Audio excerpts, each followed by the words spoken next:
Binabato naman po ako na bakit daw po lahat nasa screen ang pinapanood, hindi daw po tulad sa sa mga baptist na individual ang pagtuturo. Bakit daw Sa amin, alam mo kasi sa amin kapatid, ganito, kulang kami sa manggagawa. Nasa Biblia yon. Nasa Biblia yon. Kaya yung kakulangan ng manggagawa, we are augmenting it by the technology we have now. Nung mga apostol nung araw, maganda nga ngayon napapanood mo Mga apostol nagsusulat lang Hindi sila makarating, wala silang masyadong pamasahe, matagal ang biyahe, nagpapadala lang sila ng sulat. Kasi marami silang ginagawa. Ako, kung lahat kayo lilibutin ko, no? Matatagalan bago malibot kayong lahat. Pero ngayon, buong mundo nakakausap ako. Mas maganda kaysa sa panahon ng mga apostol, sulat lang. Ngayon hindi, may audio pa, may video pa. Kita mo pa kung gaano ko kapangit. Diba kapatid?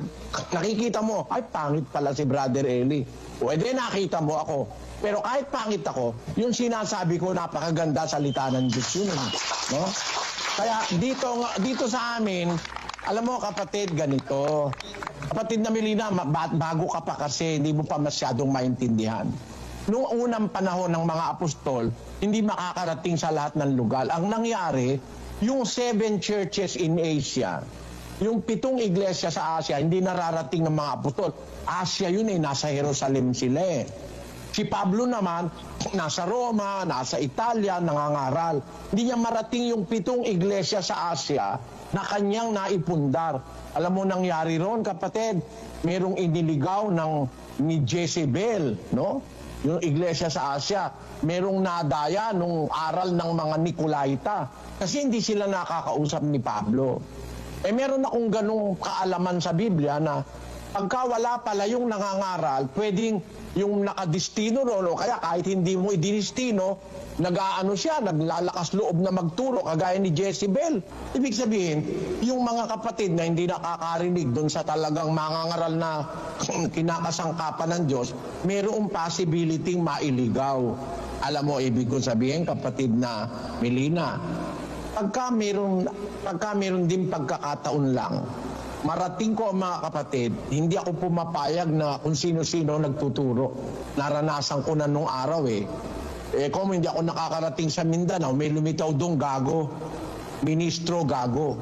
O hindi ako nakakarating doon sa Bicol, malayo kasi, ako yung nagpupulong, nasa radyo, nasa telebisyon, hindi ko naman pwedeng dalhin yung istasyon ng telebisyon sa biyahe. Nakapirmi ako sa Quezon City dahil doon ako nagbo-broadcast.